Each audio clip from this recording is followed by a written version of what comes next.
I was about 6 feet from the bomb when it went off.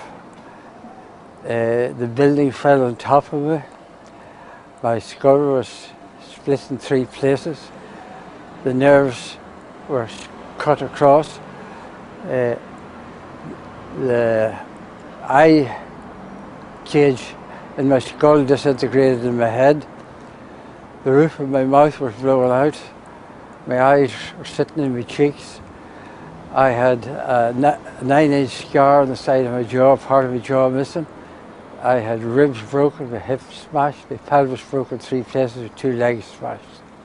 I was given up for dead by 3 surgeons. They told me I never should have survived with such injuries, but it just seemed to be that I kept on living. Masika Katsuva, mother of 4 daughters, was once the wife of a successful businessman. In 1999, Rwanda-backed militants broke into the family's home. The rebels tortured her husband to death and raped 2 of her daughters. Finally, they raped Masika on top of the mutilated body of her husband. The rape was so savage that she had to undergo 8 surgeries over the course of a year to repair delicate tissue. For many, the consequences of the conflict cannot be reversed. Mohammed was hit by a bullet which went through his shoulder and reached his spinal cord. He now lives in Jordan with his wife and their 6 children. He is paraplegic and needs to learn how to live with his disability.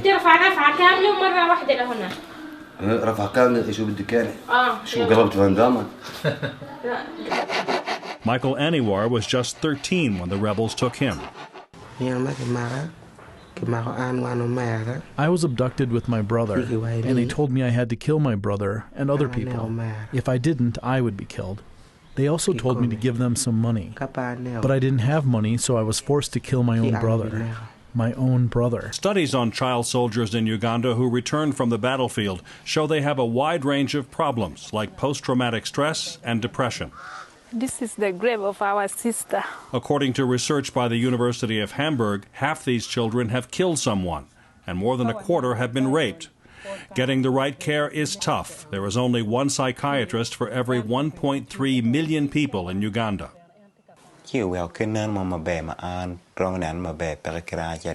I feel even still I am so weak because of what happened to my mind and my body. I feel like I'm not going to be able to do anything in the future. I don't see any good thing in my future.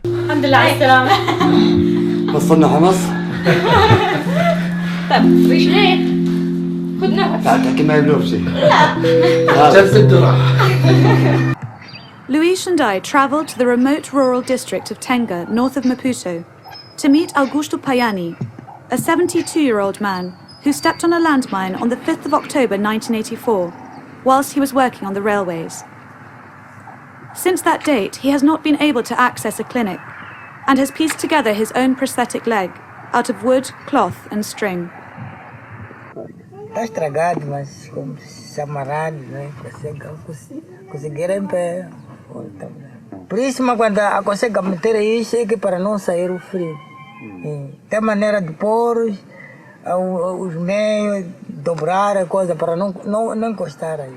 With no financial support from the government, Augusto continues to farm the land, planting corn and cassava to feed and house the 8 members of his family. Like hundreds of other landmine victims in remote areas, he has been left to fend for himself.